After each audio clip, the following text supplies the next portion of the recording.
What up? What up? What up? Hello and welcome everyone to this 33rd episode of the Backwards K Baseball Podcast. I'm your host, Chris Asbrock, and I am joined.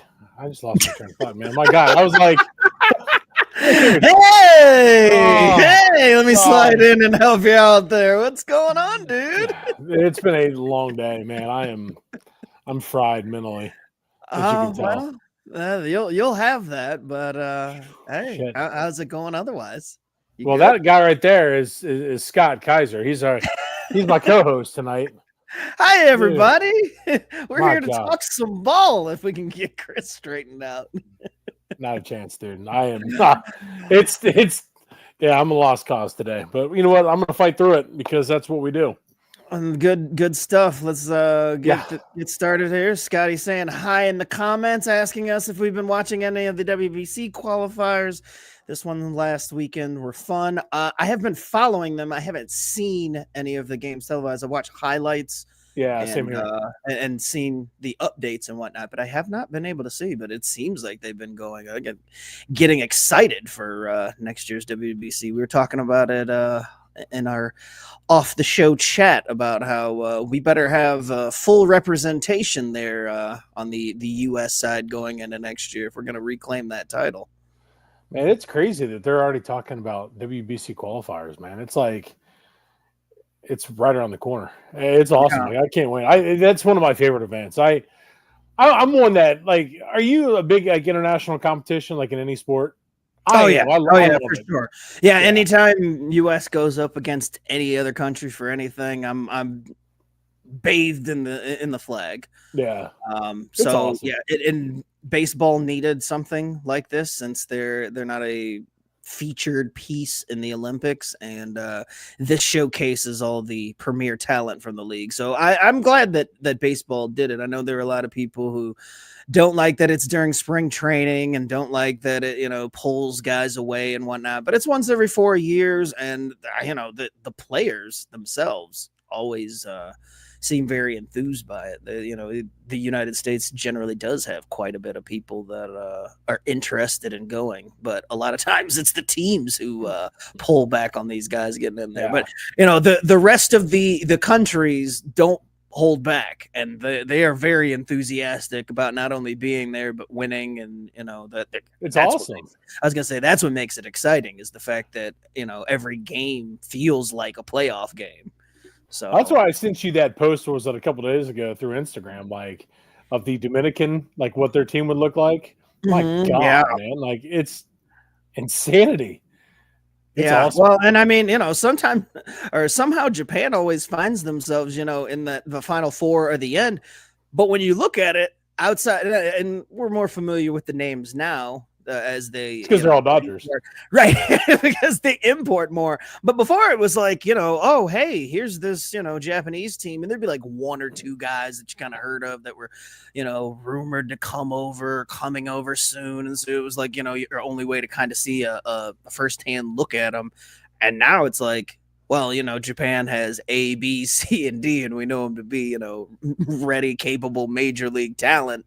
yeah. So I'm excited for it, and my excitement will amp up much more come the off season, because it shortens the off season. That's another good thing about it, is it's like, may not like the timing of it for some folks, but it's great for me because we get baseball that counts before the season. It's like an appetizer. Yeah, it's kind of nice. It's really nice, in fact. Speaking of kind of nice, we're moving along in our division previews, and we've come to a division that isn't exactly nice when it comes to trying to break it down and figure out who's going to win, because we have three teams at the top that are stronger than the other two. But we are talking today about the American League West and breaking it all down. We will start first out in Sacramento, question mark?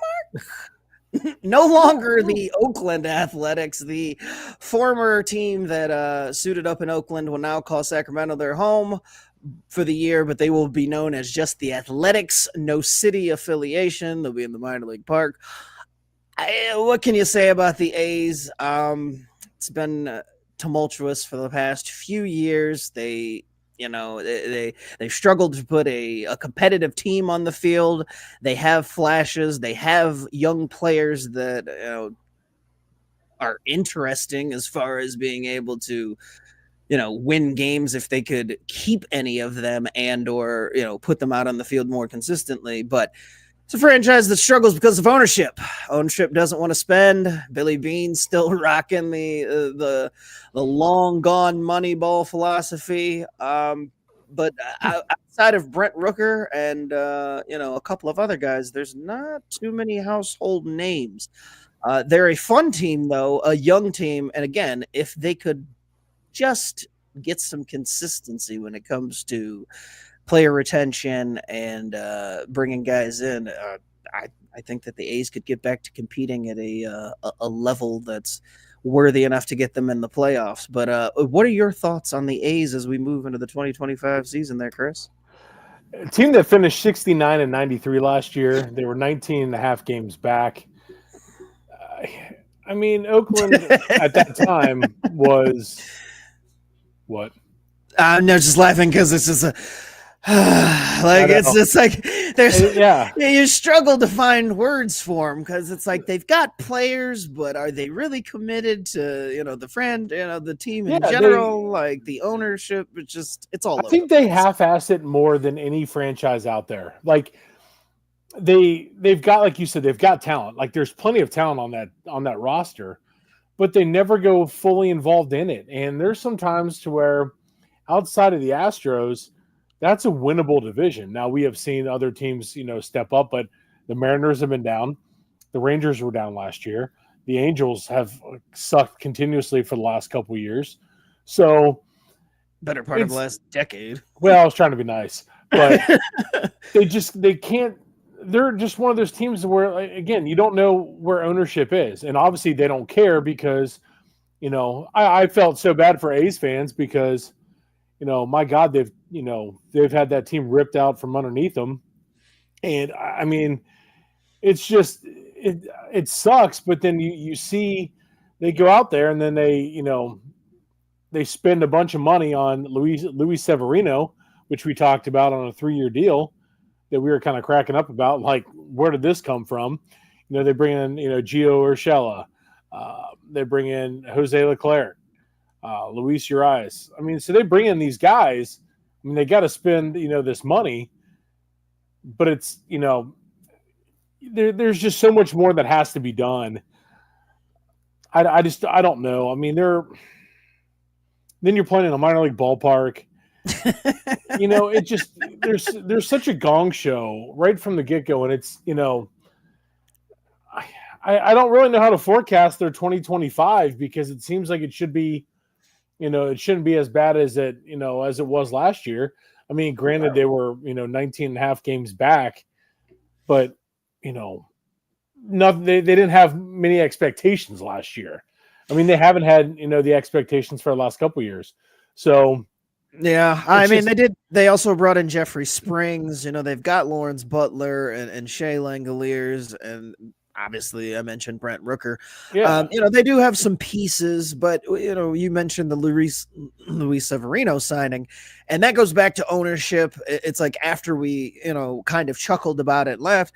It's like then all the reports came out that basically Oakland or non-Oakland. I don't know how many times is going to do that this episode, but basically the A's franchise were forced to spend the money because the Players Association was going to file a grievance because they'd have to, allocate a certain amount towards payroll, and they've been under that threshold. And after a certain amount of time, if the players file a grievance, and they have to spend it anyway. So them spending money wasn't because they had to; it was more out of necessity, so that they didn't get dinged from sitting on it.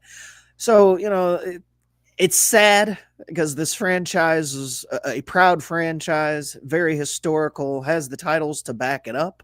During the 70s, the A's were a powerhouse. It is a franchise that is very near and dear to me personally because my late grandfather was a huge A's fan. He would be absolutely disgusted to see that they moved out of Oakland. In fact, the first ever Major League Baseball game that I went to was at the Coliseum. No kidding. Okay. Yeah, so I have a vested interest in this franchise doing well, and it sucks to see that they're going to be playing their games in a minor league ballpark because ownership refused to do what needed to be done to one, put a competitive team on the field year in and year out, which they should be able to accomplish, and two, get the stadium deal done with the city of Oakland. And the city of Oakland shares some of the blame. Yeah. After years and years of going back and forth and ownership, steadfast in their not spending money ways, I put a lot of the blame on them. And so, Yes. it's going to be a rough year for A's fans. I imagine that it'll be a rough year on the field, but I mean, I don't expect them to bottom out. Like, I mean, I don't either. Yeah. I think that they'll be like watchable. Like, again, they've got talented players. They've got. I think they're. It's not a White Sox situation. Yes, it's definitely not a White Sox situation where they're just a minor league team, a glorified minor league team with a bunch of guys that are on the way. They have guys that have proven stuff, and they've got some younger guys that are making their way and have a lot of promise. I think their pitching is what is going to hold them back mostly this season. They just don't have enough guys to prevent runs. But I don't think scoring runs will be a problem. If you look last year, the A's were one of those weird teams that they won a bunch of games scoring double-digit runs. And if I remember correctly, they were tied for like the most games in double digits, but that coming, those being all of the runs that they would score in like a week's time, because most games, they struggled to score runs, but they had multiple games where they scored, 11, 12 runs and, managed to win those games. But it's going to take a whole lot more of that if the A's are going to be competitive this year in any meaningful way. But I do look forward to seeing how this team grows and seeing how they handle not having really a home park. I mean, they're going to essentially play an entire season of away games. And the only thing that there will be to watch for most of the games or must-see TV is Mason Miller. I was just going to say, we didn't mention him. Mason Miller, I mean, I don't know if anybody remembers at the beginning of last year when he became the full-time closer and they were breaking into coverage to show Mason Miller's, the end of games, him coming out and just blowing the side away, spitting 100-mile-an-hour gas. The only problem Mason Miller is that he's got to stay healthy, which he was converted from a starter to a reliever / closer because he couldn't stay healthy. And as fun as he is to watch, you just have to hope that his arm can hold up to it, because it's, it hasn't. They do a lot to massage it last year. Didn't let him pitch on back-to-back days very often. They never let him go more than the one inning. And really, I mean, he really didn't face more than 4 or 5 batters at a time unless he got into a jam. So he's exciting to watch. Like I said, Lawrence Butler is young and up and coming, and Brent Rooker is a star in his own right, although most people, overlook the DH position, and he's not a household name. He is a very good player, and they do have some juice there. Just need things to go their way this season. But I'd imagine that for the A's, it'll be another finish just ahead of the Angels as well. I mean, I was going through their depth chart, man. I'm like, you got Shea Langoliers, catcher. Yeah. I mean, they've got guys. I like Tyler Strodom over at first base. He's good. He's struggled with injuries, but he's up and coming. Jacob Wilson is prospect, that's going to be, I think is going to be a star in this league. The son of former Pirate. Yes. Yes. You got JJ Bleday, like you had mentioned, Lawrence Butler, Brent Rooker, Esteury Ruiz. There's talent on this roster. And I just, again, like we said, it's not a White Sox situation. They're not going to be, losing 120, 140 games, but, they're not going to be overly competitive in this division, but it's not going to be,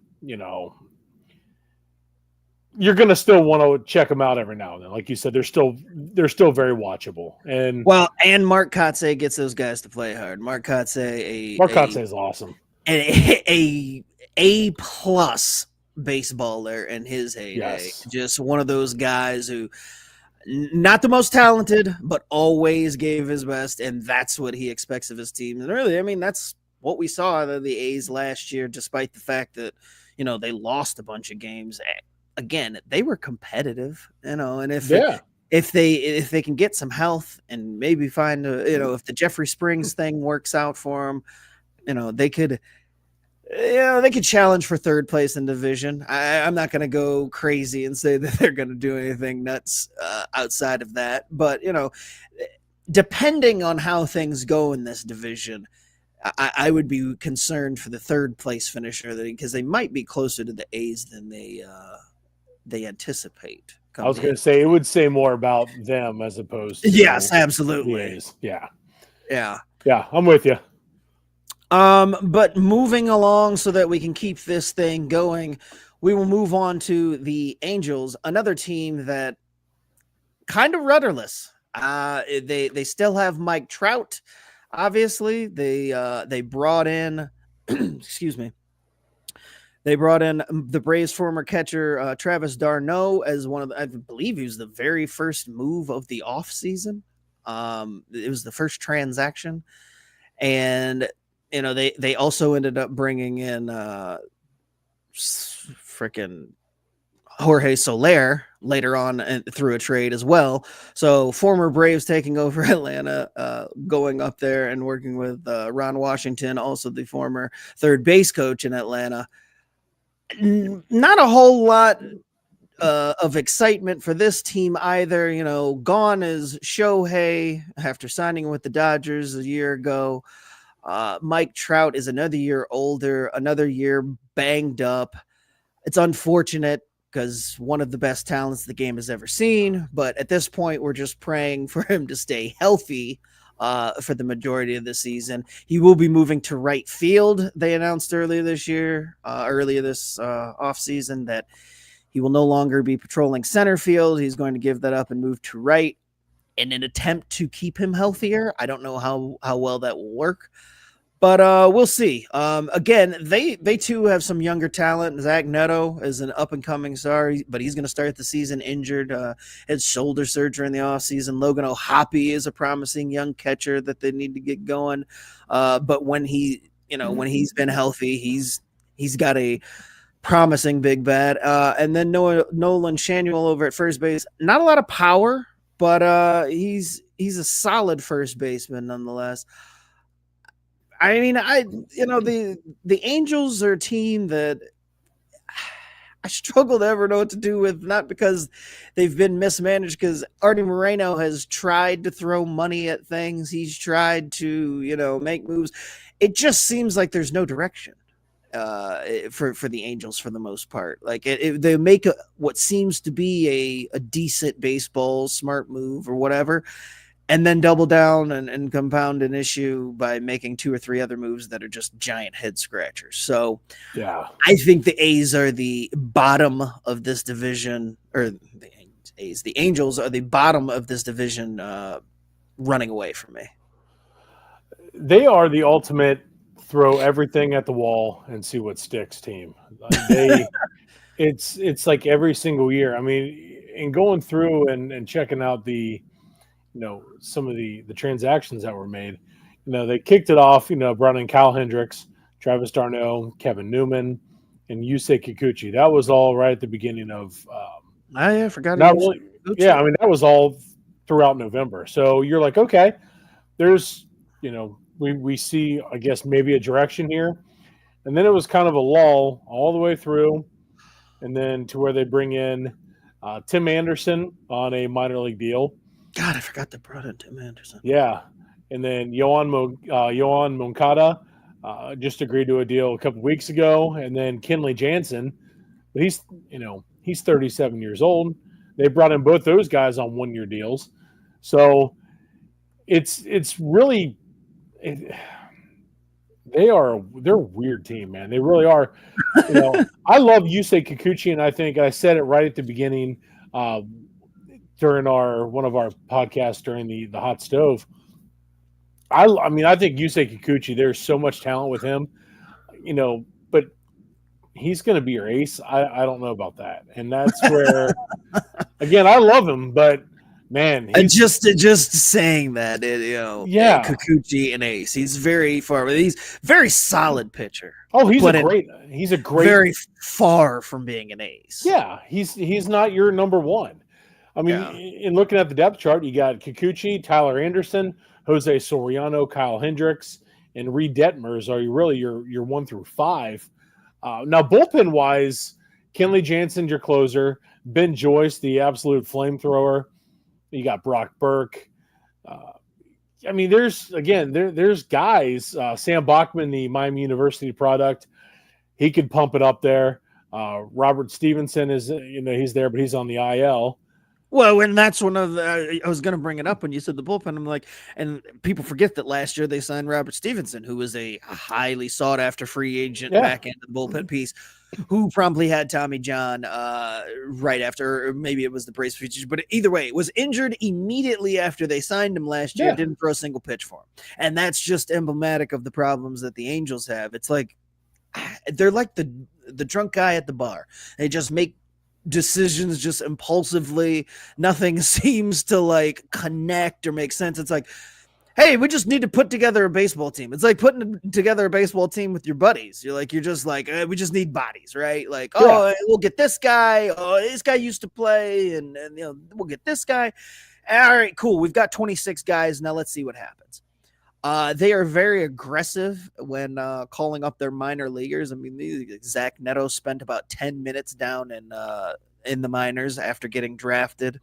They've pushed on some guys, to get them up there quickly. But I think the real problem for the Angels at the current time is they just got a lot of dead money. You got Anthony Rendon over there, who's just been bring him up, man. Giant albatross since he signed from Washington, hasn't stayed healthy, has seemed disinterested in everything baseball related, even when he has been healthy. It's like he got the bag and checked out. Oh, 1,000%. And then there's Trout, who, every baseball fan loves him, but he just, best ability is availability. And Trout has been unavailable for a lot of the last 3 to 4 years when it comes to just, being available to play. Again, unfortunate that his body has started to break down, but it's very reminiscent of Junior. I mean, Junior started off his career, beacon of health, tearing it up, Hall of Fame track, and then the middle part of his career happened, and all of a sudden couldn't stay healthy. Now there's hope because, Junior was able to get through some of the latter part of his career, healthier than he had been during those years with the Reds, but very similar career trajectory. And I'm just hoping that, Trout can finish out his playing career strong, because I believe he's still got like 5 years left on the 10-year deal that he signed a while back. So God, it's going to be another rough year in Los Angeles, but hey, they'll have players. But this is another situation where they've got talent on this team, man, and I don't understand why they continue to suck each and every year. Now, granted, I think for them, it's a bunch of ill-fitting parts. Like I said, it's like, oh, hey, we'll trade for this guy. We'll trade for that guy. Yeah. We'll sign this guy. We'll sign that guy. And there's no cohesive plan. There's no, like if most organizations have an identity or a philosophy or something they do, the Angels are literally like, we'll just sign every free agent there is and see what happens. Just to plug holes and then just throw them out there, and it's never. Even thinking about the Ohtani and Rendon things, it's like they had Trout, and you kind of had Trout and just kind of an established base. They throw the money at Ohtani, okay, and that didn't work as far as the results on the field goes, even though Ohtani was great. And then you throw money at Rendon, like and now they're trying to develop their own players. But they're even doing that in a way that's kind of head-scratching, because they draft them and then again, they're 5 minutes up. Like, And I know that minor leaguers and guys that get drafted these days spend less time in the minors than they did 20 years ago. Yeah. But you got to let them season a little bit. There's nothing wrong with these guys, spending 3 or 4 months after they get drafted in the minor leagues. Yeah, it's you okay. want to call them up, right? You want to call them up for a cup of coffee in September, fine. But bringing them up 2 months after they get drafted and throwing them into the starting lineup day one, I don't know. It just seems a little irresponsible for a team that isn't going anywhere and needs to develop the players. You throw guys in there too soon, it kills their confidence, and then you never know, how good of a player they can be, and it might not happen for you because their confidence gets shot. So, yeah, it's amazing that just to say a team that led by Trout, Ohtani, and Anthony Rendon, never made the playoffs. How the hell? I mean, it is. But and that goes to show you how poorly run the organization is, because having those 3 players, you accidentally back into a playoff. Yeah, you should fall into 83 to 87 wins every single year just by just showing up, and they didn't, and that's just the maddening part of it, man. If I were an Angels fan, I would just be unbelievably upset. I mean, it's maddening. The Weaver brothers would never. That's true. That is very true. God, man, remember the Weavers, man? I just started thinking about that. I was like, when they were good, I'm like, oh man, that's right. They had Jeff and Jared Weaver, and those two were. Jared Weaver was freaking nasty. He was awesome. He was so nasty. But that's it seems like a lifetime ago. Yeah. That they, and then that, again, pitching is what is going to, carry you when the offense disappears. And if you don't have pitching, you make it very hard on yourself because you can't outslug every game. And they never addressed it. And that is right.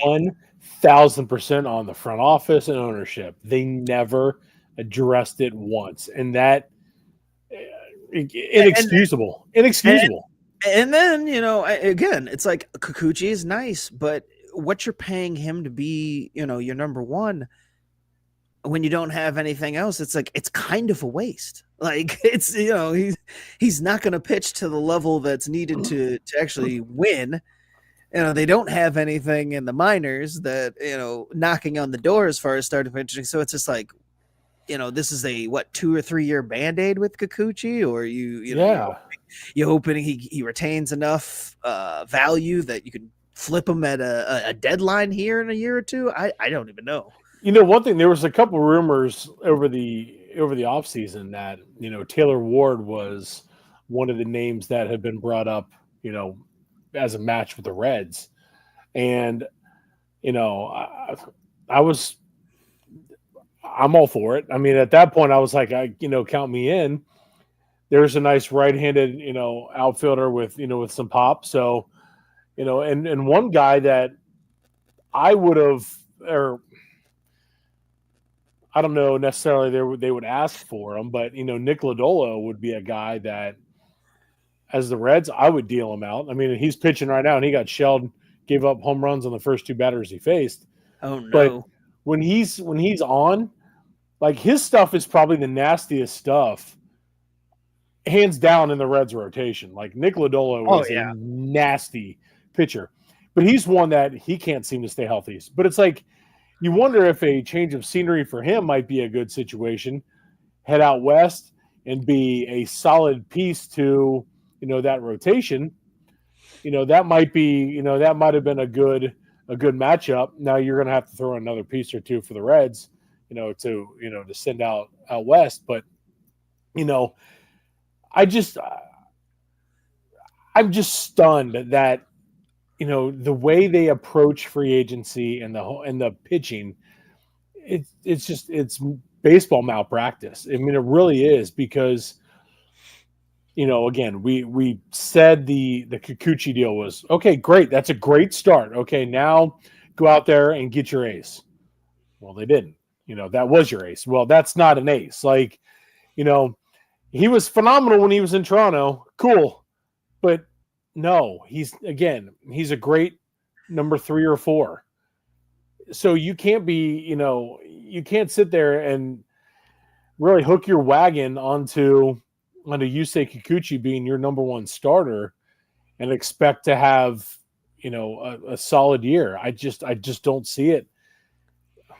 They just, again, they continue to throw stuff at the wall, see what sticks, and roll with it from there. And it's a recipe for disaster, and it has been, for like I said, the last couple of years.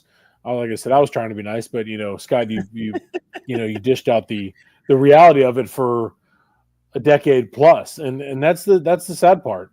Well, and I was sitting there thinking about it just now. This time last winter, Artie Moreno had put the team up for sale. Oh, that's right. And then he randomly just pulled it back. And here we are a year later, like those rumblings kind of died out, but I'm just not thinking about it. What changed? Where are we at with that? Because, that again, another example of how this franchise and organization is just kind of all over the place. Like there's no direction. There's no plan. None. It's kind of just wake up and go with the flow. And I will, Artie's been a good owner from the standpoint of willingness to spend money, but he hasn't been a good owner because he's interjected himself on some of the decisions that would make a good GM be able to do the damn job. Like he's more interested in making sure there are butts in the seats, which is admirable, than actually putting a good team on the field. But what happens when you put a good team on the field? The butts go in the seats. You get more butts in the seats. It's so weird.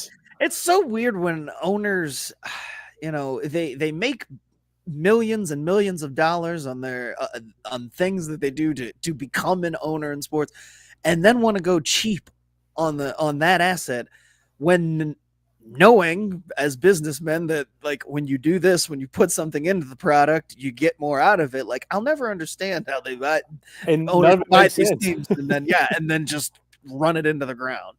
Very weird.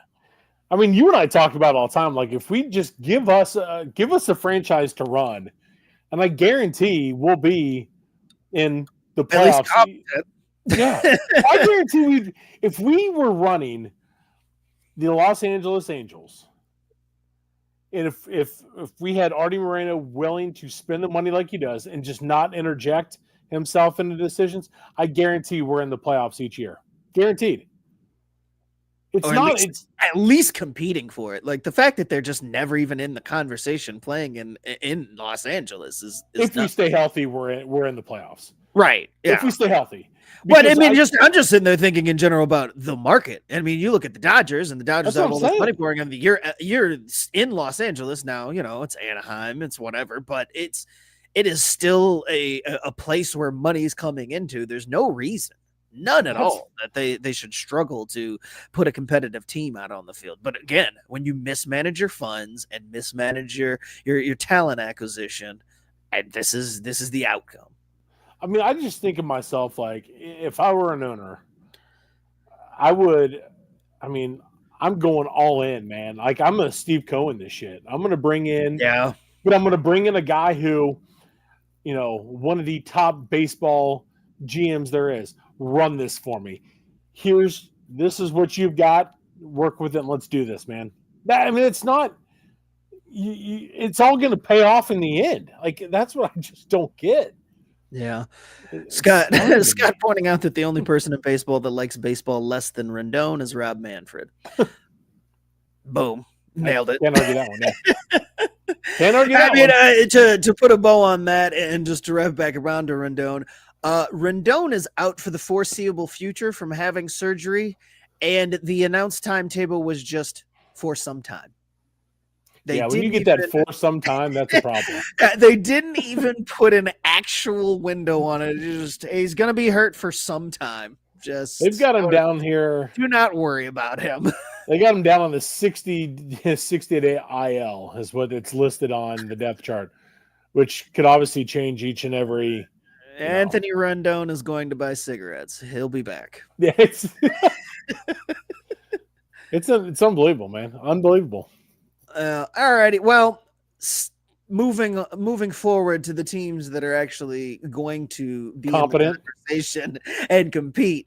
We move over to what has been the cream of the crop and the crown jewel of the AL West, but maybe, just maybe, their window and their time is coming to a close. That's the Houston Astros. Chinks in their armor starting to show. Last year they did make the playoffs, but did not make the ALCS like they had done for many years in a row, and obviously did not make the World Series, which is another thing that we had come accustomed to. Gone is Kyle Tucker, who ended up in Chicago, along with Ryan Presley, 2 separate trades, but they are both in Chicago. Alex Bregman and left as a free agent, now in Boston. Verlander's out of the picture. He's in San Francisco. And yeah, what's left is a Houston team that's on paper still looks like a good bet to compete, still looks like a good bet to possibly win the division, but just in general, not the same Astros, just not that same aura about them going into this season that they've had. And maybe that's just because they lost in the playoffs and they seemed vulnerable. And there were times last year that they looked like the old Astros, but they struggled a lot to start the season. They had to play pretty good baseball down the stretch in the back half of the year to keep up the playoff appearances alive. But if they're going to make it back and get back to the season, they're going to need a lot more out of Yordan Alvarez and company. And I don't know. This team, I think it feels like they're in a little bit of a transition period, and they're kind of like, this is that fork in the road moment. Like if they can get over, like they still have enough talent to win, but the margin of error is much smaller. Like they don't have the embarrassment of riches. Guys are getting older. Some of the pitching staff struggled to stay healthy on the back end. With Verlander gone, they don't have to necessarily worry about age, but at this point they're looking just to they've got some younger guys, Spencer Arrighetti and Hunter Brown and Arrighetti. Yeah, and they look to be promising young arms. But again, the Astros are going to have to play better ball than they have over this run to make sure they keep the same level of success. Your thoughts on the Astros as we head into this season? You hit the nail right on the head when you said they are at the pinnacle fork in the road for them, and they lost a lot more than they brought in. Christian Walker was your only big addition, and free agent wise, man, this team they were 88-73 last year. They finished 3.5 games ahead of the Mariners. Wow. I mean, this is an interesting time for the Houston Astros in going through, their depth chart again. And I love looking at this because it's very interesting to see like where a team is compared to, you had mentioned the names that, that were gone, but Framber Valdez obviously is their guy. Verlander, like you said, is gone. Kikuchi is gone. So now you're relying on Hunter Brown, Ronel Blanco, Spencer Arrighetti, who I said I love Arrighetti, Hayden Wisniewski, I'm sorry. Just to name a couple, Lance McCullers is older. Still hurt. Yeah, that's what he stays doing. Yeah, he's older, can't stay healthy, but when he's pitching, he's solid. You still got Christian Javier, JP France are a couple of other names. To say Javier and Luis Garcia, both on the shelf. Luis Garcia went over him. Yeah, both on the year to start on the shelf to start the year. And last I heard about Javier won't be back until about July, and I think Luis Garcia is looking at maybe a June at best return. But yeah, I mean there's no injury designations for either one of them, which is interesting. So I don't know. No, they probably just haven't hit the transaction on it yet. They probably they don't really need to. I mean, yeah. I mean, it's and looking at the infield. I mean, catcher guy Yainer Diaz, Christian Walker, Gold Glove first base, potential there. Mauricio Dubon is they've got him listed at second base because they've got Altuve out in right field. Isaac Paredes, third base. Jeremy Pena, the Maine Black Bear, shortstop. No, they got Altuve in left field. I'm sorry. Jake Myers in center and Chas McCormick in right. That's your starters there. A little bit of like I said, changing of the guard. It is where they're kind of like straddling the line. Like I think this might be the last gasp of this championship core. Like this the group that they've had there for a while, and losing Bregman and and Tucker are huge blows to the offense. That's what I mean. The Tucker one was interesting because I thought, there was I get the thought behind it because they were not going to be able to re-sign him. Yes, long term. So I get it. I totally understand. But the Bregman one, I mean, they had it lined up for him, and I was kind of surprised he did not go back. I mean, I thought originally he was going to Detroit, but yeah, I actually think that that's kind of like what we talked about last week, where this is going to be a situation where the Astros aren't going to exactly regret it later on. No, they're not. I think he saw the writing on the wall, yeah. Which is exactly like, they're at this point, and this is one of those situations to where I see, let's go out and see how this, the first half of the season goes, and then we address that at the trade deadline. Because then you can deal some of these pieces and really start to, really change the guard per se. And I think that's where if they've struggled or if they've taken a step, they can get a head start on the rebuild. That's what I'm saying. Yeah. I would imagine that would be the move. Like outside of Jordan and probably just Jordan and Altuve, I would imagine that everyone else is on the chopping block at that point if you find yourself in the hole. Scotty pointing out that they did bring in Isaac Paredes to replace Bregman. That was the trade with Tucker and the Cubs, and I mean Paredes is going to be all right, and I don't think he's that much of a downgrade. Just like I was saying, I do think that the Astros won't necessarily regret the Bregman deal long term because I don't know that Bregman was aging all that gracefully, and I think the back end of that deal is what's going to be the rougher part. But to the Astros' credit, they didn't budge on how much they were willing to pay. They had that number to start the offseason and then negotiated through the first of the offseason, and it looked like Bregman was all but certainly not going to go back there. And there was kind of a window that opened up where I was like, hey, I'm not really against going back there, and I'll do this. And the Astros even, when they traded Presley, it was to free up more money, and it looked like, Bregman was going to end up back there. Didn't end up happening. All for naught, yeah. Right. And like I said, I don't, in the short term, it's a pretty big blow. Still great with the glove as Bregman.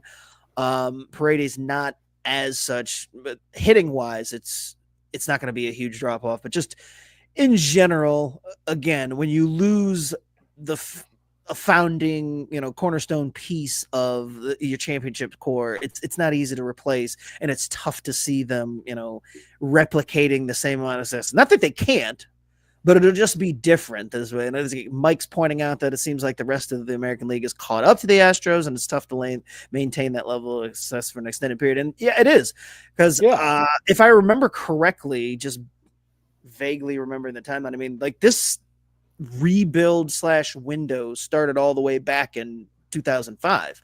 That was when Carlos Correa was drafted, and they already had Altuve, and that's when things got going. So I mean, you're looking like a 20-year period where they've between the first few years of that where they were actually like rebuilding, and then you go into it. It's like 10 to 15 years. I think that it. Coming from a Braves fan who saw the long run of success, it all eventually comes to an end. The guys age out, money changes, the times changes, everything, and it all runs come to an end. But it is tough to accept if you're an Astros fan. I'm sure that many Astros fans are thinking like, only one or two things have to go right. But like I said, I do think they're still a very good team, and on paper, they should be able to contend for this division. But things can go wrong in a hurry. And the windows, they do abruptly close shut sometimes, and I could see that potentially happening with the Astros. I don't expect it to, but I could see it. I think it'll be much more of a harsh reality this year than what you think. I really do. I'm thinking third place in the division, man. Like that's. They lost too much, and I don't want to say, it's hard to bet against them because I bet against them last year and look what happened. They continue to prove you wrong, but they had a hell of a lot more talent last year than they have going into 2025 right now. I just think the time has come, and I think that window is going to be slam shut. I really do, despite the talent that they have. But I think by the time, like I said, that they realize it coming in here to the mid part of the season, then you could start dealing some of these pieces, start bringing other pieces in, and really start to get this, changing into, a 2026, 2027 and beyond, another run, because they can do it. It's just a matter of starting to get everything shifted around. Well, and former assistant GM in Atlanta, Dana Brown, is their GM. I do think that he's a very good scout for Atlanta and did very good things this time. And I think that Astros rebuild or retooling or whatever that looks like when Dana Brown really has to get in there and start moving things around, I do think that the turnaround won't take that much time, because I think he's great eye for talent. I think that he was very smart in the negotiations for Bregman. And like I said, short term loss, big loss. Long term, though, I think it was the right decision for both him and the organization. Honestly, like if they weren't going to meet your number and you felt like you were worth something more, then you have every right to go explore other opportunities and end up in a situation that you feels like better. But as the organization also needs to do what's best for themselves, and for the next 7 years, being locked into an Alex Bregman wasn't necessarily the right move. I'm not willing to necessarily give up on this core just yet. I want to talk through the other two teams in this division, but as we talk through those other two teams, I think it's going to clue you in the why I'm not exactly out all the way on the Astros yet, because I don't know if I trust the other two all that much. Especially the next team, Seattle. No. We keep saying it. I don't know what to think, don't know what to say. And this is another head-scratching team, not just in this division, but in baseball. Look, the Mariners are a franchise that has won before. The early 2000s, 2001, they set the single-season record for wins in a season, blew the doors off. The Ichiro years, the Griffey years. They've put together some really good teams. They currently have put together a really good pitching staff and a very okay offense. And I don't know what to think of this, because you want to hear their off-season additions? That's it. That's it. The Mariners did nothing this offseason. They brought in Donovan Solano. Yeah, 37-year-old Donovan Solano. Yeah, and then this is don't be so negative, Scott. Yeah, well, and this is a team though that that their GM, we know he likes to make moves, likes to sometimes Trader Jerry, baby. Yeah, Jerry DiPoto likes to make trades sometimes just for the sake of making trades. He's sometimes you wonder if he makes too many trades. But it's exciting, and you can see the idea and the vision behind it. And they've tried a few things the last couple of years to get some hitters and to get some offense and to get the ball rolling on that side so they could be a more complete team. But it just hasn't quite happened. And I don't know about you, but there's been a lot of talk this offseason in the last kind of year, because I never heard about it until the last year. I feel like that it's a tough place to play in Seattle for hitters. 1,000%. Yeah, it's hard as hell to hit there. The batter's eye and the way that the ball is seen, it's more of a pitcher's park.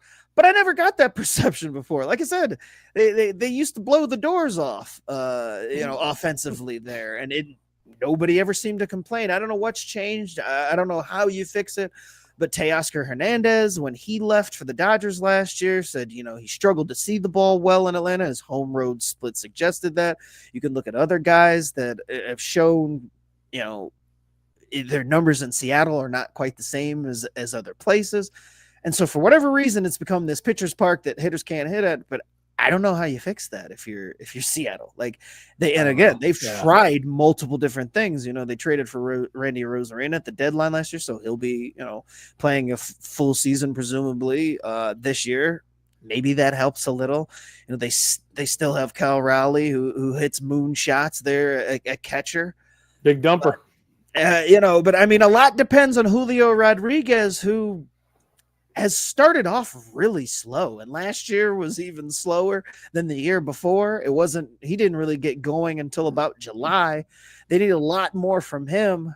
But again, if it's something about hitting there, I don't know how you fix it overall. Like, it's just an inherent problem with the ballpark, I guess. I'm kind of at a loss of words to suggest anything or understand where they go next with their offense. Or maybe they just become one of those teams that knows that their offense is going to be slow, so they just continue to just hammer on the pitching and defense side and hope for the best. In the American League. Yeah, I mean they currently have it. Their starters are better than just about anybody else in the league. I mean, they've got bottom. 6 dudes that are absolute studs. And me, we've talked about numerous times, dude. I am high as hell on the Seattle Mariners. I freaking love this team. I would like to be higher. I am. I'm high as hell on them. I mean, you got to. And I've pumped their tires every single chance I get on this show when I talk about them. Logan Gilbert, Luis Castillo, George Kirby, Bryce Miller, Brian Wu, and Emerson Hancock. There's your 6 right there. Again, best pitching staff in the American League. Andres Munoz, you've got Taylor Salcedo, Gregory Santos, Gabe Spire, Casey Legumina, the former Red, came over, and Matt Brash, just some names in the bullpen. Oh, I love Matt Brash. He's back healthy this year.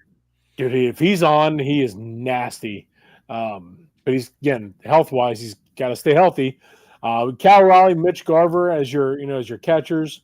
Luke Raley, Donovan Solano are your first baseman. Dylan Moore. Now, this is where the first and second are position-wise that they do lack a little bit. Second base, Dylan Moore, Leo Rivas, Miles Mastrobuoni, and Donovan Solano. Jorge Polanco is your third baseman, and J.P. Crawford at shortstop. Outfield, Randy Arozarena, Julio Rodriguez, and Victor Robles. I think that is, that's pretty solid in the outfield. And I can't imagine, I refuse to believe that Julio Rodriguez is going to suck again in 2025. Like, it has to click. I mean, I'm betting hardcore on this dude because I freaking love Julio. And I think, there's so much talent there with him. It's going to click. Damn it, I feel it, man. I feel, and if it does, this Mariners team is going to be nasty because, again, they've got that chance with that pitching staff. Again, just score, win games 3-2 or 2-1. I don't care. Just win, baby. That's what it comes down to. And, there was talk this whole offseason of Luis Castillo being dealt. That's a distinct possibility. Depending on what he looks like, to start off, that might be a solid deadline deal to where you're bringing in a huge bat to help propel this team into October.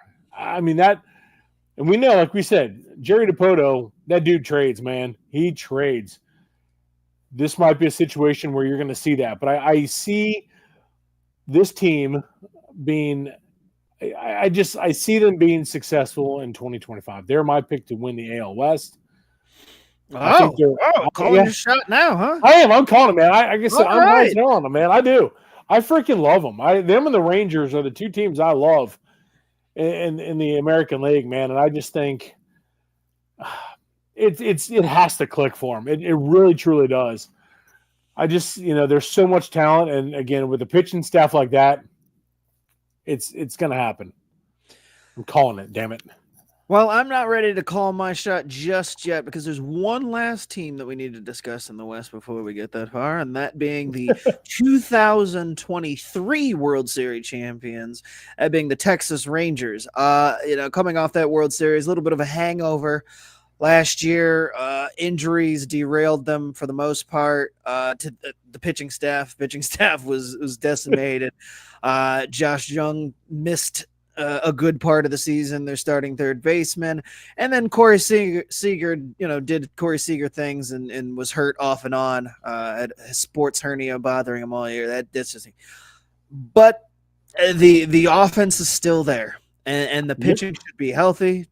Jacob deGrom will be back this year. He's, they announced today that he's going to start on the back end of the rotation, so they're going to take the pressure off in there. You've got Wyatt Langford, another year older, and getting into his second full season after showing out last year in spring training and having a very solid year one. They added Jake Burger that they added. They traded from the Marlins. He's another huge bat. So offensively, they should be good. Again, it's all going to depend on how well the pitching staff can hold up and if those guys can stay healthy, because they no longer have Max Scherzer. He's gone. But they've got a couple of younger guys. But having Jacob deGrom in there and Nathan Eovaldi, those are two guys who struggle to stay healthy.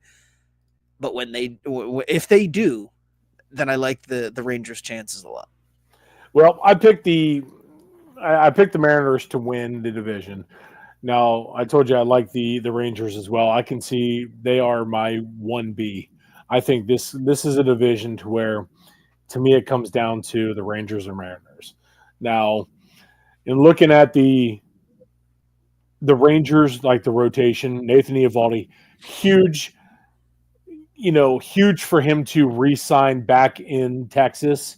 He was one of the top free agent pitchers out there. Now, granted, it wasn't a heavy free agent market for pitching, but Eovaldi was one of the top names out there, and he re-signed.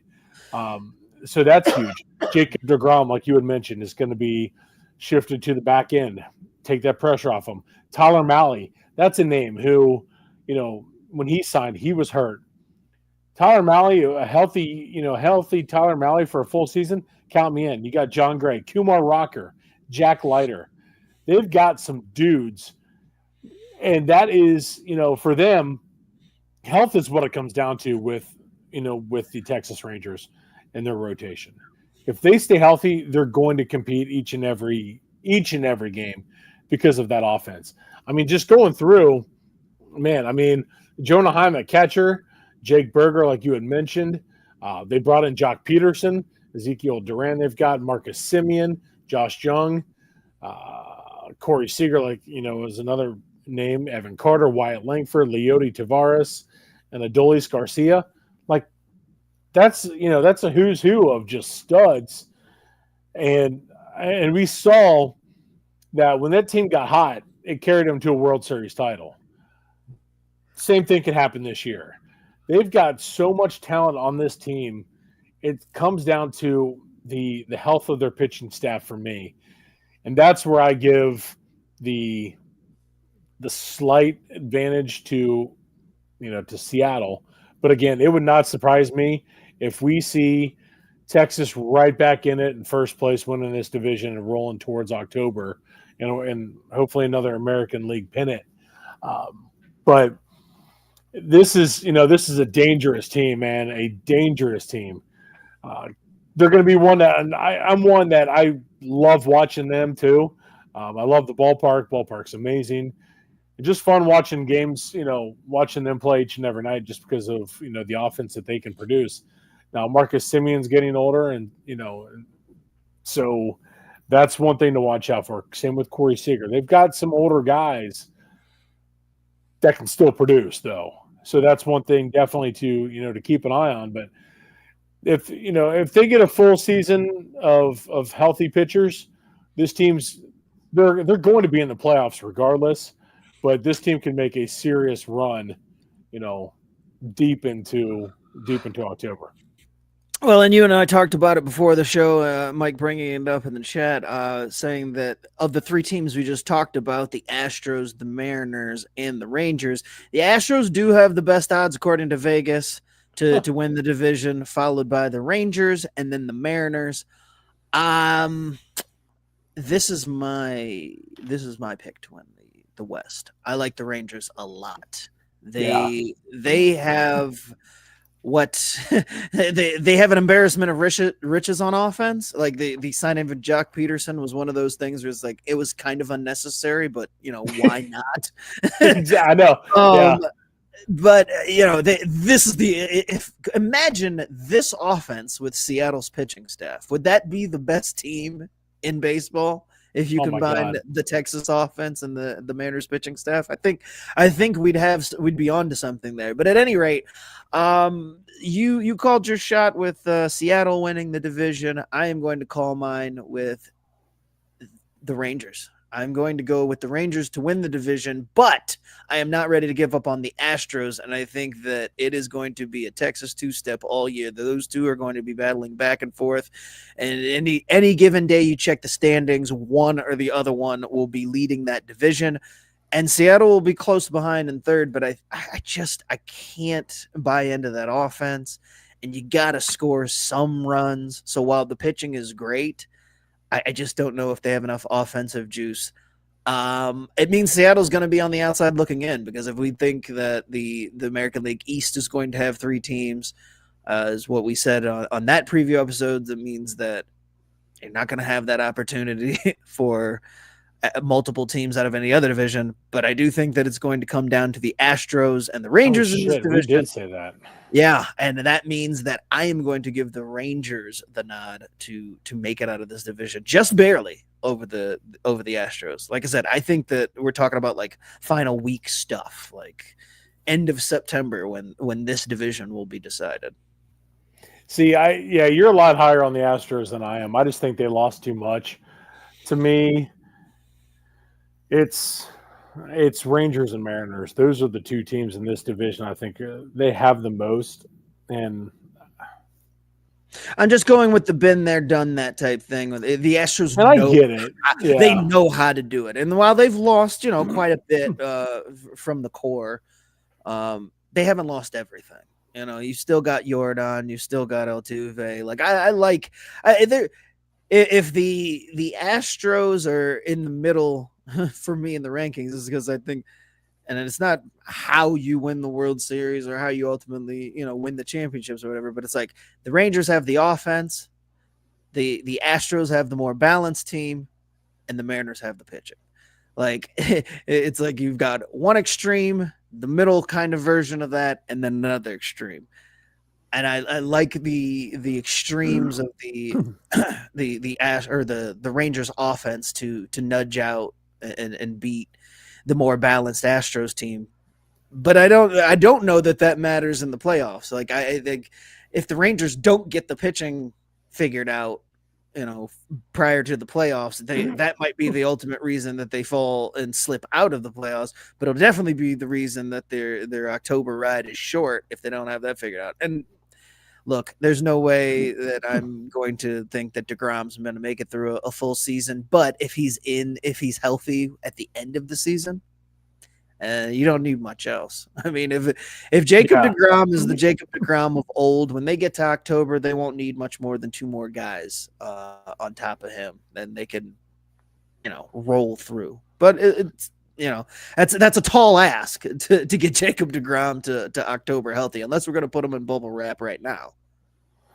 Yeah, I got really excited talking about Seattle. Now I think about it. If they can get the offense going, and like I said, it's going to come down to, Jerry Dipoto is not going to sit on his hands. He can't do it. He can't help himself. If they can get the offense going, that team with that rotation is going to win the division. Yeah, Scott's saying Seattle is going to have to trade for a hitter if they're going to contend, and it's true. They will though. I think their pitching is good enough to hang around and be in the conversation, but to truly be in that mix with the other two, they've got to get another bat. But here's the thing too. But like, I don't think you can get a bat though without trading from that strength of starting pitching. So it means somebody's got to go. Castillo's going to be the one that goes. Okay, he's the one. He's the piece that's going to go. But he brings back the least amount of value. Like, what bat do you get for Luis Castillo? Like, is it a difference-making bat for Seattle? Maybe the answer is yes. I mean, I don't think you're going to need for them. I don't think you're going to need you don't need a Mike Trout. You see what I'm saying? Because for them, if Randy Arozarena can be the Randy Arozarena that we know. And like I said, Julio Rodriguez, Jesus criminy, that dude's not going to suck like he has the past year and a half. It's just not going to I cannot believe that's going to happen. So if he even remotely can produce, you're already upgrading your center field right there. You see what I'm saying? So I think, the guys that haven't produced, if those guys produce, it's already an offensive upgrade for them. That's fair. So that's where I'm like, you don't need to go out and get, a Kyle Tucker type bat, the one that's going to, go out there and, tear it up for you and carry your team. This team, if they can produce early on, and that's what we see from what we expect from Seattle, they're going to be okay. I just think, and then like I said, then you can go out and you can deal and bring in I'm trying to think of like an equivalent of, for example, an Austin Hayes type. If I'm Seattle, I call up the Orioles. I think the Orioles could use another starting pitcher. Well, and that's the thing. That was all along. Those two teams have been mentioned. Yeah. If you can get one of the Orioles, prospect guys, a Colton Cowser or, Kjerstad, Cowser. Yeah, yes. Any of those guys, especially the ones that they've got sitting there in AAA that they can't find room for in Baltimore, don't have the playing time, I think you go do that. And that's it's not an established. That should have happened over in December. Sure. That should have happened at the winter meetings. That deal should have already been done. And we should be talking about, the move that was already made and the way, and what we're looking at moving forward. Instead, now it is a question mark. But I will take Seattle's rotation over Texas's rotation all day. No offense-wise, I'll easily give you, Texas. And again, I love Texas. But Scotty's saying that he thought that they were the team that should have won hard on Robert. It's not a bad idea either. I mean, personally, I'm not a Robert fan. Neither am I. And what they would have had to give up, it wouldn't have been worth it, because you're talking about giving up. Logan Gilbert was a name that was banned. No, you ain't touching that. Brian Wu was another one. I've heard Emerson Hancock. Not for Robert. Yeah, we talked about it last episode. The White Sox want, a king's ransom for Luis Robert. He ain't worth it. He's another guy, he's the guy who hates baseball, in terms of the tiers. Slightly less than Rendon. Yeah, exactly. I mean, you got Manfred, Rendon, and then you got Luis Robert. So I'm not going to give up that much, especially that from that pitching staff. Not a chance in hell I'm doing that for Luis Robert. Now, for Luis Castillo, like I said, going out and getting a Colton Cowser or Kobe Mayo, Heston Kjerstad, boom, like one of those guys, bring them in. That's young talent for that, for that outfield to move forward. Oh my God, go for it. And that's where I see Jerry Dipoto doing something. Again, he can't sit still. He just can't do it. He's like AJ Preller, man. Like they can't help themselves. Yeah, those two do love making moves. So let's get your final AL West standings. Gun to your head. How do they line up? I told you I got really excited on Seattle, so I'm going to stick with it. It's going to be like, okay, in my mind, because I like both teams a lot, I'm going to say like a game difference. because I like them that much. I'm going to go Mariners, Rangers, Astros, A's, and Angels. And I will go, as I said before, with Texas at the top, battling it out with Houston for second place. Those two switching places all year, but I think Texas edges out Houston. Houston finishes somewhat comfortably over Seattle, and then they're all laughing at both the A's and the Angels, who I think will finish way far behind any of the top three. I think the top three will be the only ones that worth talking about for most of the year, but I do have them finishing Texas, Houston, Seattle. I just think Houston lost too much. I really do. Yeah, well, I mean, we will see shortly, and we'll find out. I mean, we'll shove it up my hoop and win the division because why not? That's not what it is. Well, and that's just, I just have this weird feeling about Houston. They're just not quite done. Like last year was, it was a step back from where we're used to seeing them, but I think they got they still won. Right, and they still That's the won. crazy part, right. Yeah. But I think they've got one more. They've got one last hurrah on them.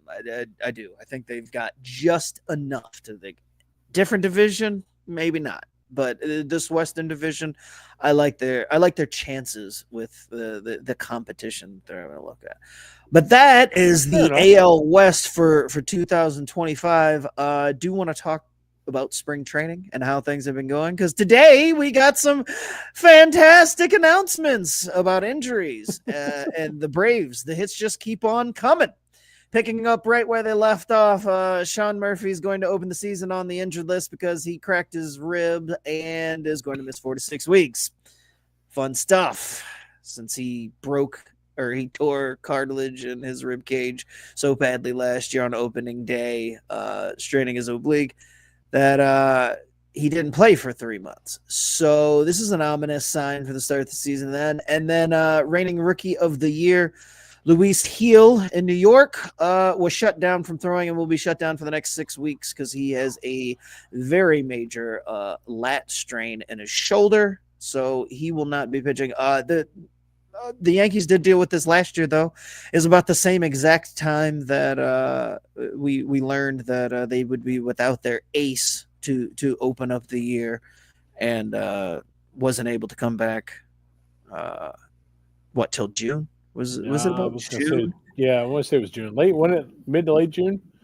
Yeah. I mean, there were no setbacks, and that was the first thing, because the first initial thing was, oh no, there's going to have to be surgery in New York.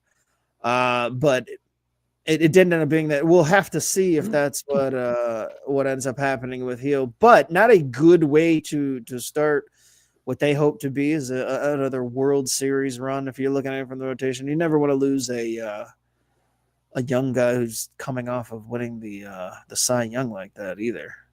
So, I know, rough start for the Yankees. That sucks, man. I mean, the good news is they did bring in rotation depth. With Fried. and they have everybody's not a reliever, a starter, Marcus Stroman. So there's your fifth starter right there. Say Marcus Stroman, right? He is a starter. Yeah, he called it all along. Right. He knew what we didn't, and that was that there's going to be a spot in the rotation for him come hell or high water. Whether or not that last season remains to be seen, but any opportunity is a good one if you're looking at being either traded or cut in the case of Marcus Stroman. So not great news, but this is part of the opening to spring and the new year, is that you get guys coming in and injuries happen and they're part of the game. But I could have done without hearing about injuries before the actual games even start to count. So, yeah, it sucks. Hopefully get them out of the way now, I guess. I like this comparison by Scotty. Scotty's saying that is this thing though. Nope, I think we might have lost Scott. me see if I can get it. Oh, well, okay. Since we did lose Scott, Scott, you had mentioned, unfortunately, I don't have the ability to pull the comment up, but you said Houston is to this year what Cleveland was to last year. That's a great comparison. It really is. I can see that. This is an interesting one, though. Like I said, with I just think with what we saw from Houston and what they've lost, I think that they are. I feel that window is closing much quicker than expected. That is, they didn't bring in enough, in my opinion. Like, had they brought in Bregman, okay, brought him back in, but losing Bregman, Kikuchi, Kyle Tucker away, and even Justin Verlander, because you know what you're going to get from Justin Verlander, but just losing those guys there and not having a I don't want to say quality backups, because it's not. I don't want to blast them that much, but I think that they're in the position to where the losses, I feel, are going to be too great, and I'm with you. Like, they're different from Cleveland, though, in terms of what Cleveland just. I guess the way the organizations are run. And Scott, I see you're back now. What great, fantastic timing! I'm like, this thing's not working. This thing's not working. Oh, I just got booted. Yeah, because you were sitting there and you were lagging a lot, and then it was just like poof, and I was like, oh, cool. And I can't bring it. I was like, so I couldn't bring up the comment. So if you want to bring up Scott's comment about Houston, let's see if I can go do it now. All right, there we go. Scotty's saying that Houston is this year what Cleveland was last year. I was just talking about it. So, yeah, no, go ahead. It's good. So yeah, I mean, I was just basically saying that, like, they are, but I think Cleveland is the way the organizations are run. Cleveland knows what they are, and they don't. I'm trying to think of the best way to put it. They don't not overstep their bounds, but they don't overexert themselves in terms of, like, it's hard. I know what I'm trying to say. It's hard to really, like, put it into perspective, but Cleveland stays in their lane is kind of a good way to put it for me. Like, they know what they do, and they know what they do best, and they stick with that. Now with Houston, like I said, they lost some pretty big pieces, and I had mentioned it just before you came on, Scott. Like, Kyle Tucker gone, Yusei Kikuchi gone, Justin Verlander gone, and then obviously Alex Bregman gone. That's 4 quality pieces to that lineup that were not replaced with that same level of player. Like, and I'm not saying you're not gonna replace a Bregman, completely. You're not going to replace a Kyle Tucker completely. But when you have other pieces like that, the whole totality, the players they brought in, it's not going to be enough to overcome that.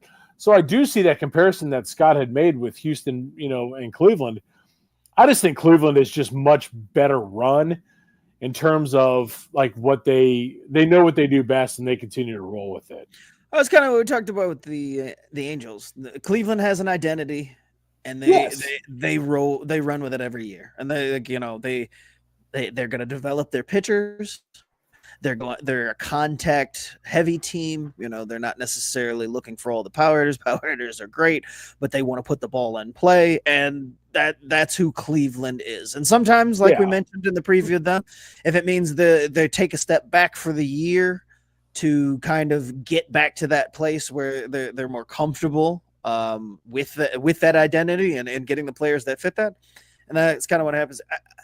I think the comparison is good. Not when you're talking about, like, going down to, like, the nitty gritty of it, just in that, like, Cleveland had kind of felt like, maybe they're going to take a step back, but they ended up winning the division because they got good comeback years from everybody. And I think that's kind of what Scott was alluding to with Houston, is it's like, even though they lost those guys, everybody's kind of like, they might not be as good. I just think that what they have still there is going to be enough, just enough in this division. Because really, It comes down to battling with Texas. And because Texas doesn't have a complete team as far as the rotation being, top notch, level, I think, to where you say, no, well, there's no doubt that they're going to win this division or you feel really strong. It's like, I've got question marks about them too. Just enough that because I think Houston being more well-rounded helps them out a little bit. So, I mean, I don't think, though, that we're going to see the Houston Astros of old where they're just going to steamroll everybody. Like, that's what I think is gone. I think that this new Houston team is going to look a little bit more tame, a little bit more mortal when it comes to, long winning streaks and all that other stuff. But I do think that they'll still find their way because you can lose guys and it doesn't necessarily knock you all the way off the throne. So no, but you're right. But to me, I'm looking at what they did last year, and I mean, again, they still won the division last year, but they didn't have an overly great season, and they lost a lot of those pieces. Maybe not a lot of those pieces, but they lost 4 pieces from that team. That I get what you're saying. I'm gonna slam the door shut, I think, on them, and they're knocking me down for a while. Like, this isn't like a situation where, oh god, well, the Astros are done now for the next 5 years. No, they still got guys. It's just a matter of, I just don't think in terms of winning a division or competing for a World Series is part of the equation for them right now. I'll cap it off by saying this. If Altuve was gone, I'd feel different. But I think that he's that one last linchpin / link to the beginning of that whole greatness. War. Yeah. And so I'm going to say, as long as he is still there, that they are going to be able, they're going to be able to pick this thing up this year and look all right. Now, all bets are off. No, all bets are off going into next year. Like, we don't know how things will look, but I'm going to give them one last ride, is what we'll call it in Houston for this year. There we go. I feel like our thoughts are pretty much aligned on this division. It'll be interesting to see how. Now I have a vested interest on how things play out for Houston. But this division for me is one of those really fun ones because I don't hate any team in this division. I don't either. Yeah. To just completely observe that. I don't have any real rooting interest. Like, I don't care who wins this division. And the moves that have been made aren't money. But I never got the level of hatred that a lot of people did for the Astros over the cheating scandal and all that. I know a lot of people are still butthurt over it. And for whatever reason, it just did not faze me that much. Maybe it's because it happened against the Yankees a lot. So, but fair enough. But either way, like, I know that there are a lot of people who want the Astros to fail because of that, and have been like preying on this downfall, again, because of that, because they see this group and this core as just a bunch of cheaters and whatever. And not only are we far removed from that, again, I just don't think it was like that huge of a deal. Don't get me wrong, it was his cheating. They got caught and they paid their punishment. I just don't think it was as huge of a deal as some of the fans try to make it out to be, as if everything that they've ever done on the baseball field before and after that point is also in question. Like, I don't buy that for them. So I don't either. I'm with you. But it will be an interesting. Was there anything else that we needed to get to as far as news and notes? The injuries or the only thing that I had. Did you have anything? Yeah. No, it's kind of nice. I mean, I'm sitting here watching the Reds game right now. And it's like, man, it's nice.